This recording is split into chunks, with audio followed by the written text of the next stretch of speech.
The night Naomi Clark turned 18, everything changed. Not with celebration, but with a silence that clung to her skin. Heavy and electric. The kind that follows something irreversible.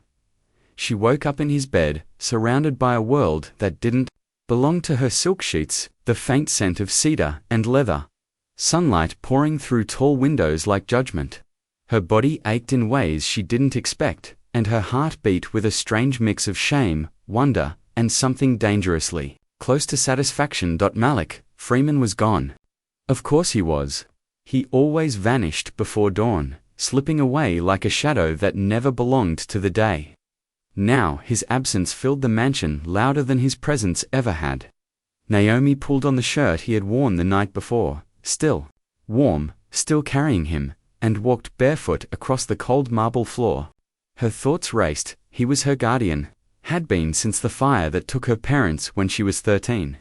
A fire no one explained. A fire she still didn't understand. Malik Freeman, billionaire tech mogul, powerful and untouchable, had stepped in and claimed responsibility for a girl he had no connection to. He became her guardian, placing her in a world filled with silence and control. Private tutors instead of school. Locked doors instead of freedom. Staff that never looked her in the eye. But in the quiet, love grew.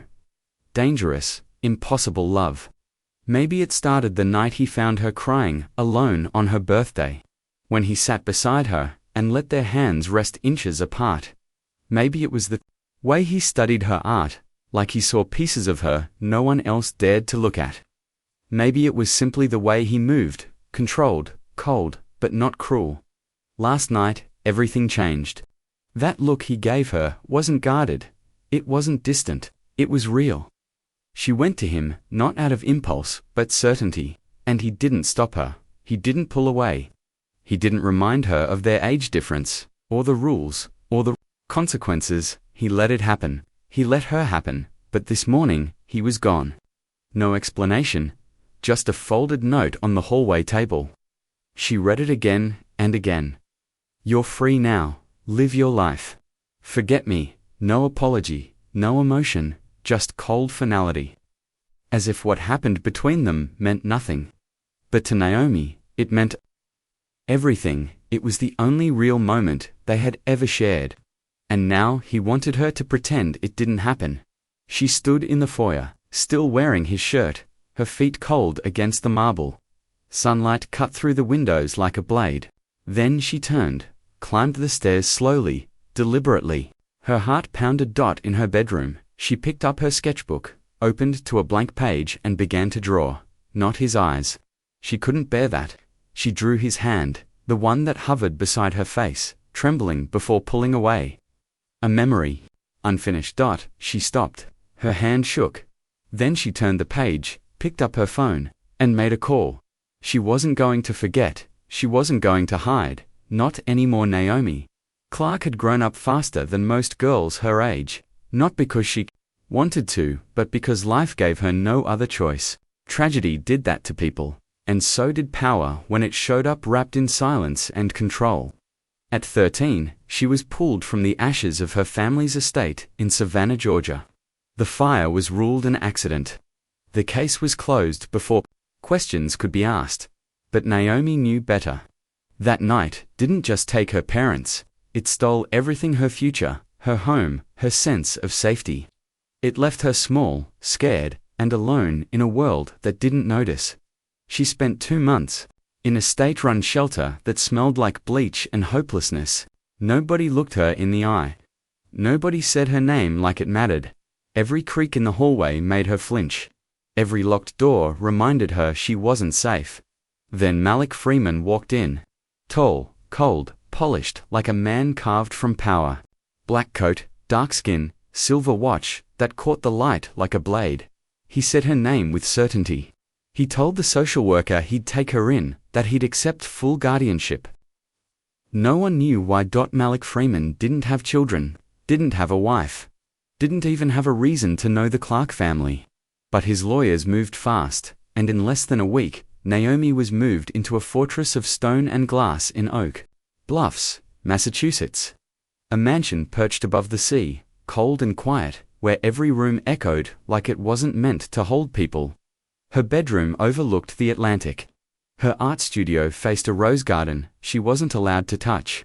Every hallway had cameras. Every door had locks. The staff never spoke unless spoken to. She had everything she needed. Tutors instead of teachers. A piano she never asked for. Food she didn't choose. Dresses she didn't pick. But she didn't have freedom. Malik was always working, always away. When he was home, his presence felt sharp, like a knife you couldn't see but always sensed. He asked about her grades, her health, her paintings. But never about her grief. Never about the fire.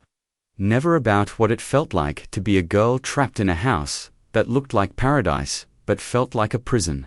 Still, Naomi watched him, studied him, the way he poured his scotch and never drank it. The way his hands trembled just slightly when he read letters late at night. The way he lingered in the doorway of her studio like he wanted to say something but never did. In that silence, she started building a world of her own. She filled canvases with sketches of his profile, always in shadow, never facing her. She told herself it was gratitude, admiration, respect, but deep down, she knew it wasn't. It was longing. It was slow and dangerous. It was the kind of love you don't admit, not even to yourself. She told herself he didn't feel it too, that he never crossed any lines.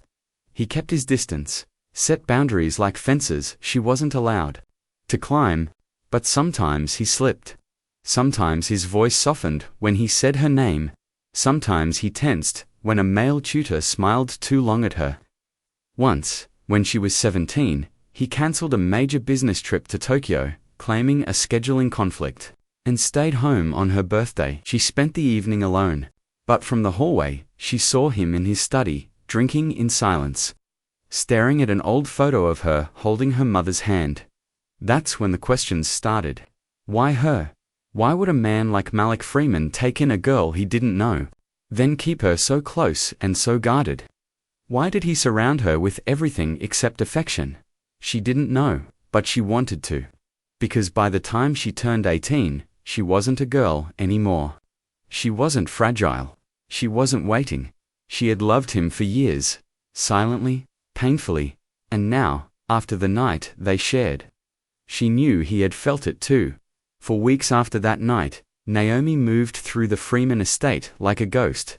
The marble floors echoed under her bare feet. The staff still bowed their heads as she passed. The waves still crashed below her bedroom window. The scent of paint and sea salt still lingered in the air. But nothing inside her was the same, because once you cross a line, it doesn't disappear. It stays. Quiet, invisible, always waiting. Malik avoided her more than ever, and that was saying something. Before, he might pause outside her studio, might linger in the hallway, might offer a stiff nod at dinner. Now he walked different corridors, ate alone, had his meals delivered. He stopped saying her name. He stopped looking at her altogether. She told herself it didn't matter. That what happened was just a moment, just emotion mistaken for something deeper.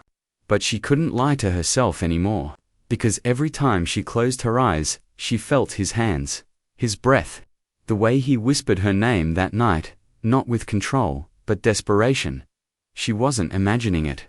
She wasn't naive.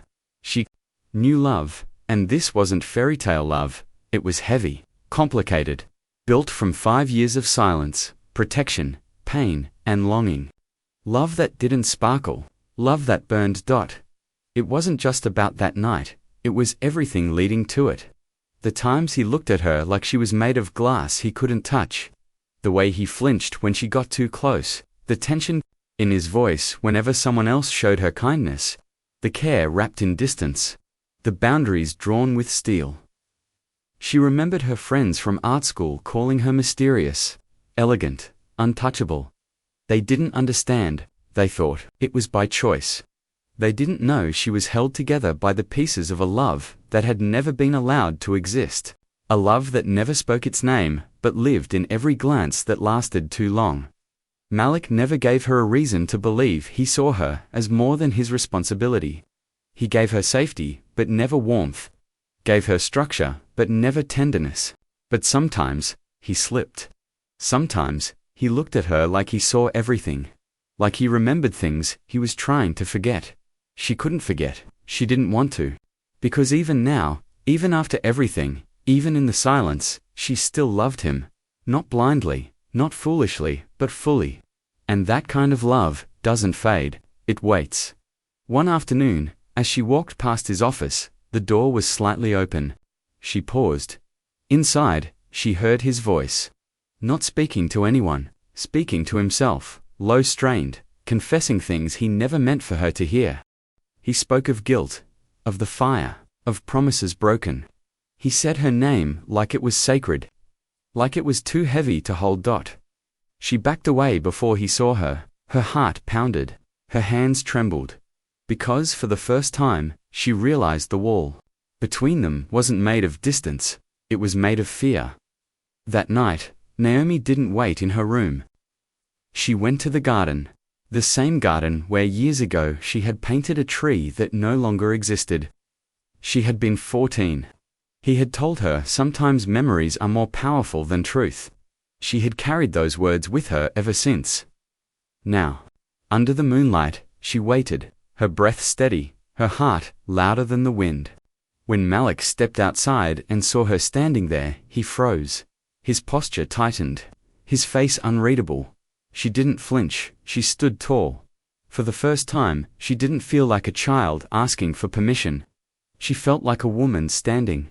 In her truth, he told her to go inside, said it was too cold, that she shouldn't be out here alone. She looked him in the eyes and told him she wasn't cold. And she wasn't alone. Not with him 3 feet away, pretending like he didn't care. She asked why he left her that morning. Why he walked away like it meant nothing.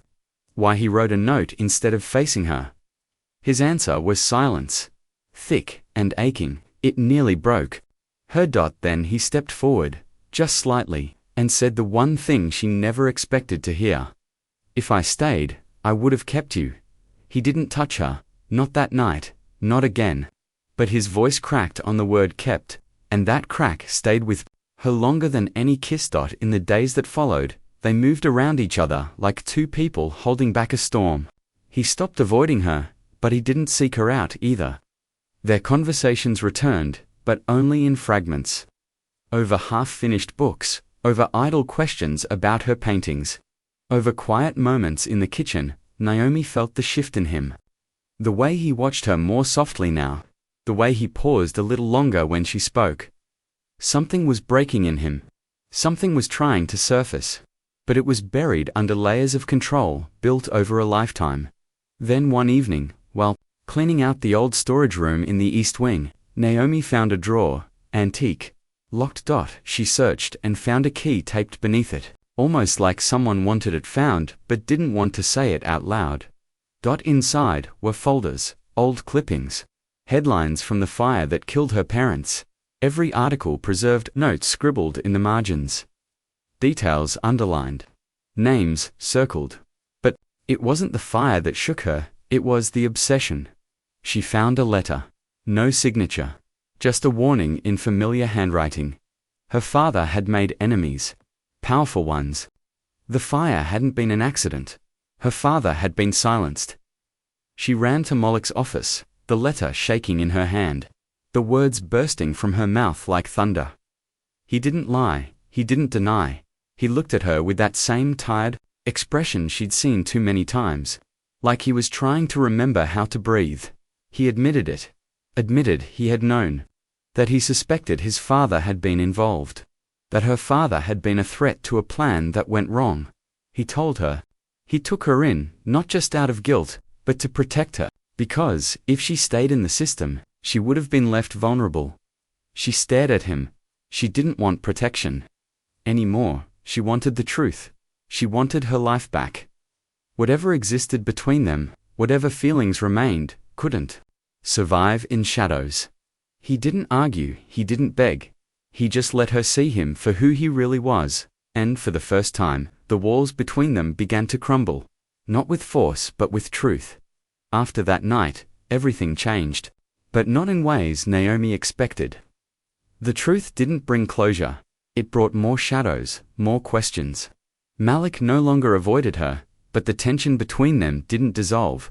It shifted, deeper, quieter. Their conversations became more natural, their silences less sharp, but something inside Naomi stayed unsettled. She knew he was still holding back. Then one evening, while organizing more old art supplies, Naomi stumbled upon a locked box in the back of the storage room, the kind of lock meant to keep people out, not preserve memories. She found a small brass key hidden beneath a shelf and opened it with trembling hands. Inside was another folder. This one, older, thicker, more detailed. It was an investigation report, commissioned by Malik himself. It chronicled the final months of her father's life. Meetings, business calls, a major deal gone wrong, a merger that had been blocked, a sudden insurance policy change, a string of anonymous tips. It all painted a picture Naomi wasn't prepared to see. Her father hadn't just been caught in corporate fire. He had tried to stop something. He had tried to expose corruption within a financial empire. He had made enemies. And one of those enemies had been Robert Freeman Moloch's father. Naomi stared at her father's name, scribbled beside the word betrayal. Her hands shaking, her breath trapped in her chest. There was no longer any doubt. The fire hadn't been random. Her parents had been silenced. Malik hadn't caused the fire, but he had known. For years he had protected the man responsible, buried the truth, and kept her close. Not just out of guilt or fear, maybe even out of strategy. If she was under his roof, she couldn't ask the wrong questions, but she had. When Malik returned from a trip to New York that evening, Naomi was waiting in the library. The file in her lap, her face calm, but her eyes full of fury. He paused at the doorway, his expression tight, the weight of his secrets dragging on his shoulders. She didn't yell, didn't cry. She asked one question, why? He didn't pretend to misunderstand. He sat across from her and told the truth. He had been 23 when he first realized who his father really was. He had tried to break away, built his own company, started over, but he couldn't erase the name Freeman. Couldn't rewrite blood. When her father tried to expose the fraud and manipulation at the core of Freeman Capital, Robert gave the order to silence him. Malik wasn't even in the country when the fire happened, but he was the first to be notified. He could have walked away, let the state absorb her, pretended he didn't know. But when he saw her 13 broken, silent in that shelter, he saw someone he wanted to protect. Not for show, not for power, but because he saw her as something pure in a world full of filth. He didn't mean to fall in love with her. That part happened slowly, quietly, against every wall he built. But it happened. When she turned 18 and came to him with clarity in her eyes, he broke. And when she found the truth, he knew there was no hiding anymore. He thought he was protecting her by keeping the truth buried. He was wrong. Naomi listened. Not as a child, not as a victim, but as a woman ready to claim her story. He asked if she hated him. She said she didn't know. He said he would walk away if she wanted.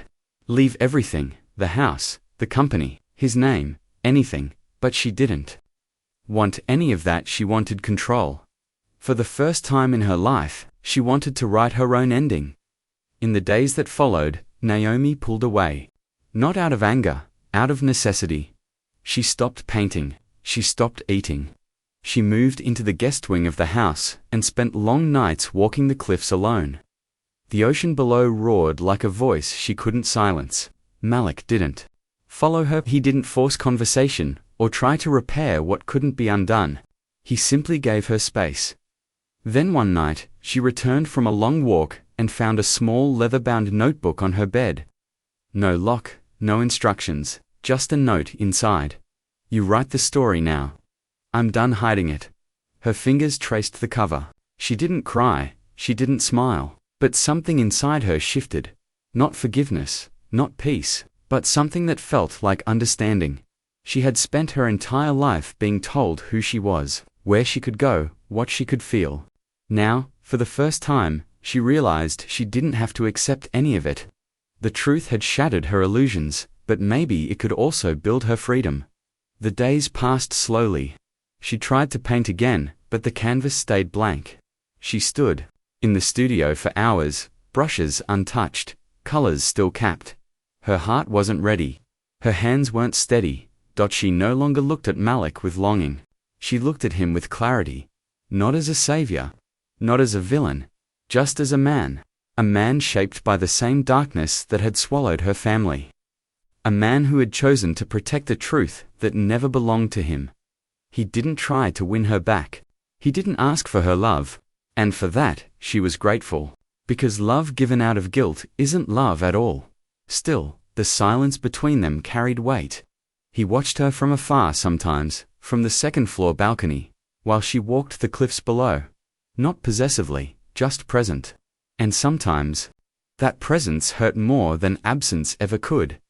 Then came the letter. Delivered by hand, slipped under her door. A court summons.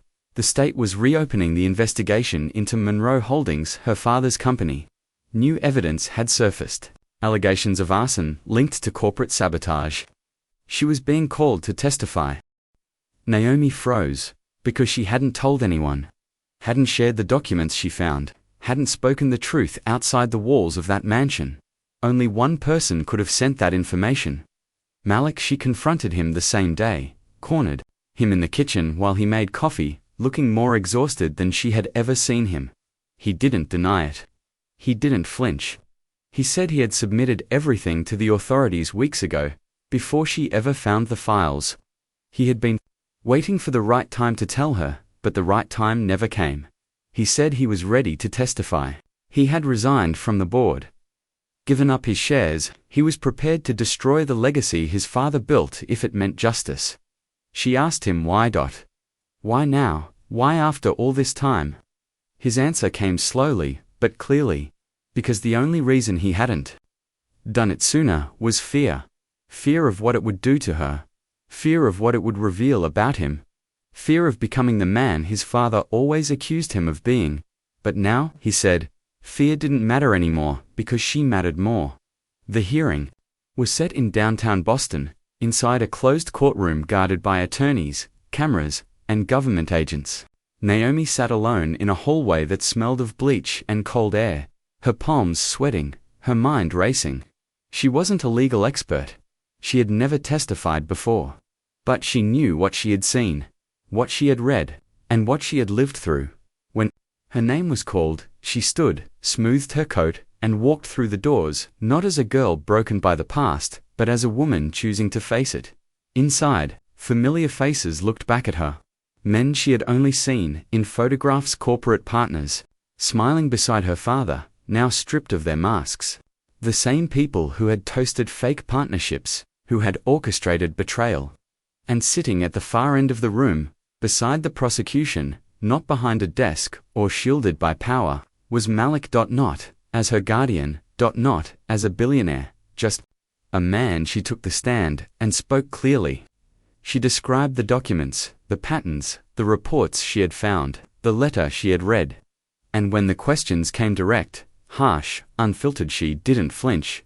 She answered each one without hiding. Then came the question that made the room still.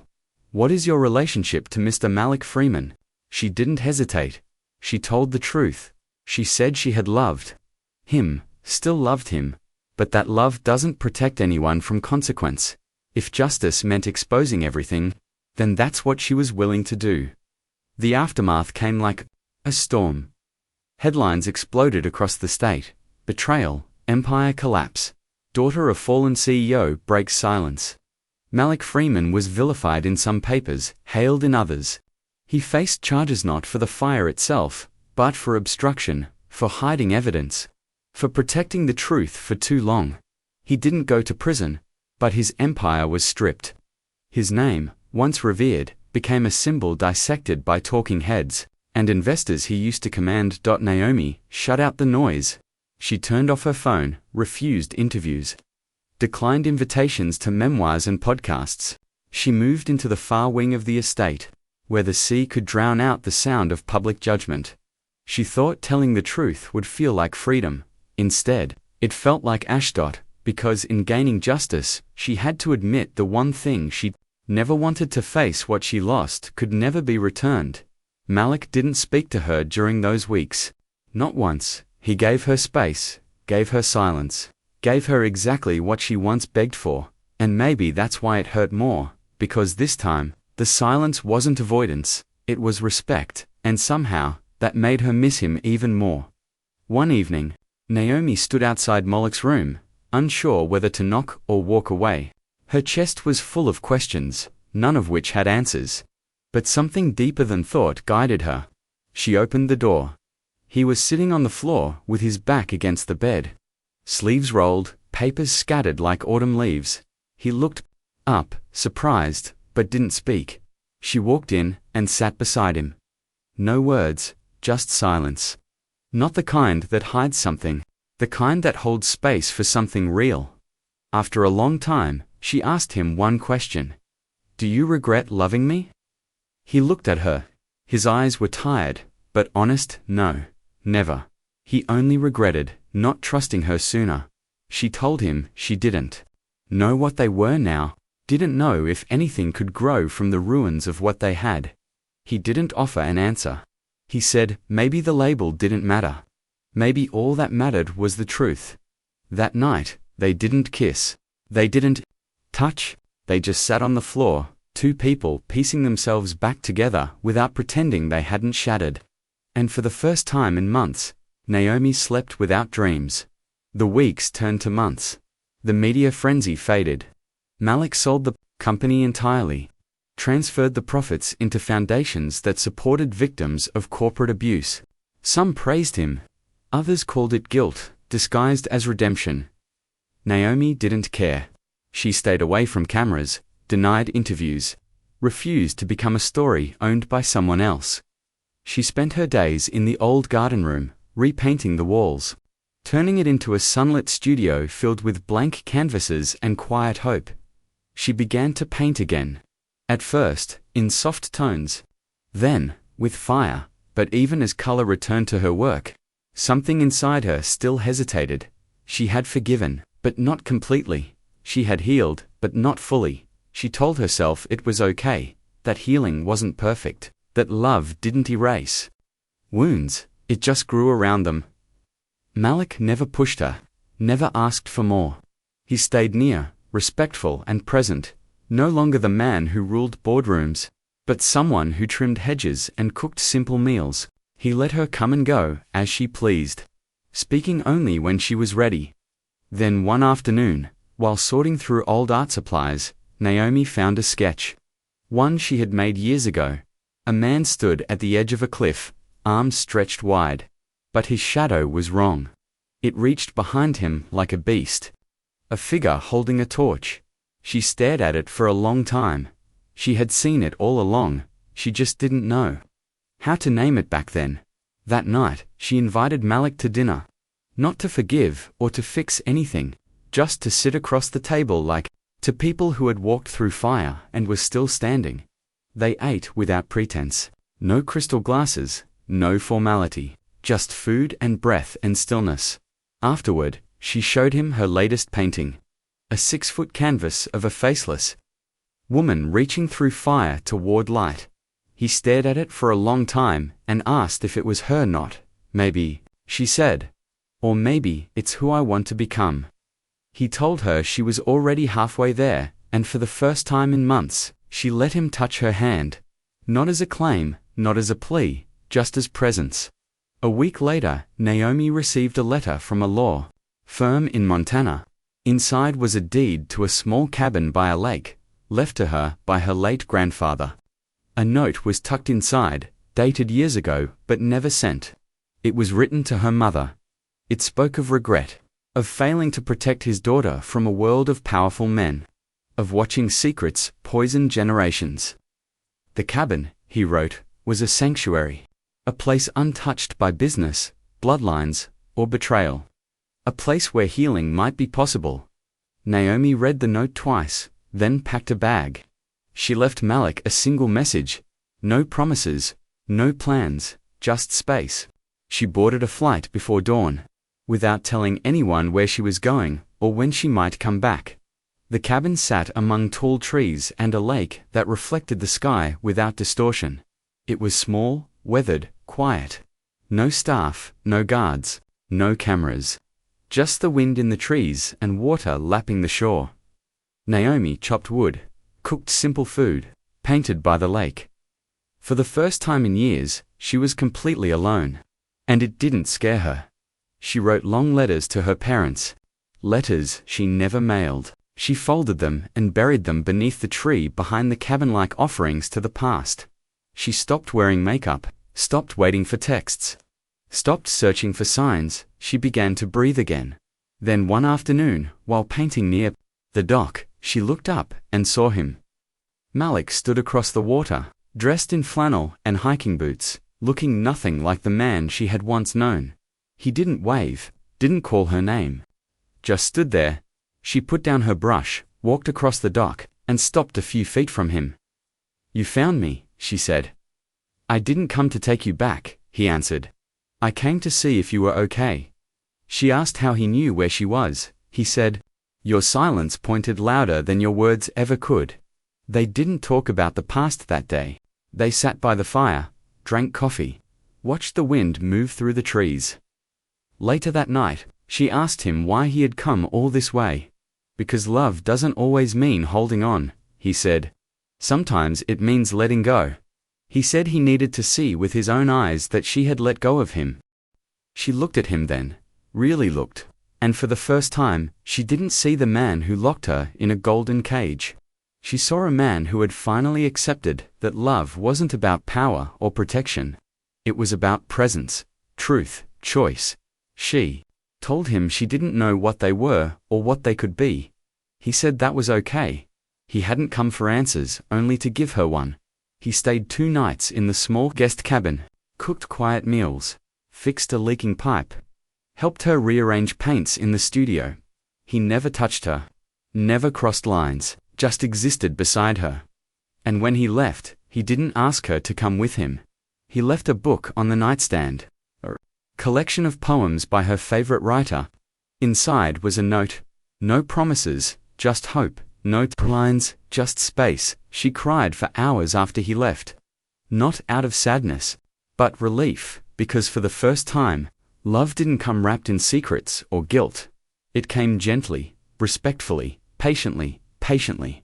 Naomi returned to Massachusetts weeks later, not because Malik asked her to, not because she missed the mansion or the life she left behind. She returned because she was ready to stop running, ready to step into the life she chose for herself. She walked through the front door of the Freeman estate like someone who belonged to no one but herself. Malik didn't meet her with questions. He didn't rush toward her. He stood at the top of the stairs and waited. "I'm not here to fix anything," she said. "I'm just here to see what we can grow now." He smiled, soft and open. Not guarded, not controlled. A smile that didn't ask for anything. Life didn't suddenly become simple. The scars between them didn't disappear.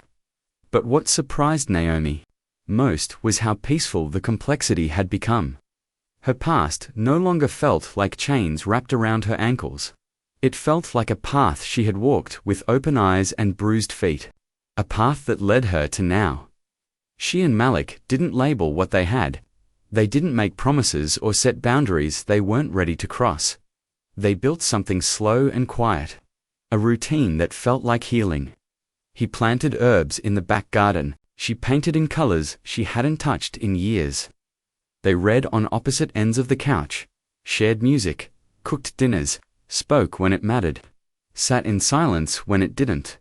They didn't talk much about the fire or the courtroom or the years of silence between them. Not because those things didn't matter, but because they didn't need to hold them so tightly anymore. Some wounds don't heal by picking at them. They heal when you stop making them your entire story. Changed to, he no longer lived like a man with something to prove. He asked before touching her hand.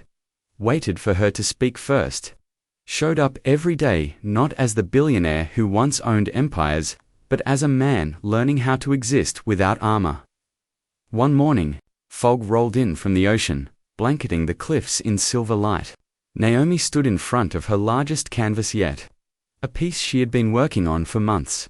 Malik entered the studio carrying 2 mugs of coffee. He didn't ask what the painting meant. He looked at it for a long time and said, "It feels like healing," and she nodded, because it did. The painting showed a woman standing in the middle of a storm, her hair wild, her arms stretched out, not in surrender, but in defiance. Fire behind her, light ahead of her, chaos all around, but her eyes were calm. Her mouth didn't smile, it didn't frown, it simply existed, like someone who had stopped performing and started living. Later that evening, they sat on the back steps and watched the sun sink into the sea. Malik turned to her and asked, "What comes next?" Naomi answered honestly, "I don't know, but I'm not afraid of it." And he looked at her like that answer was everything he ever needed, because maybe it was.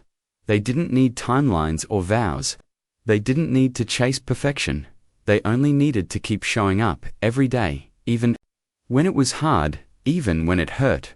Because love doesn't have to be clean to be real.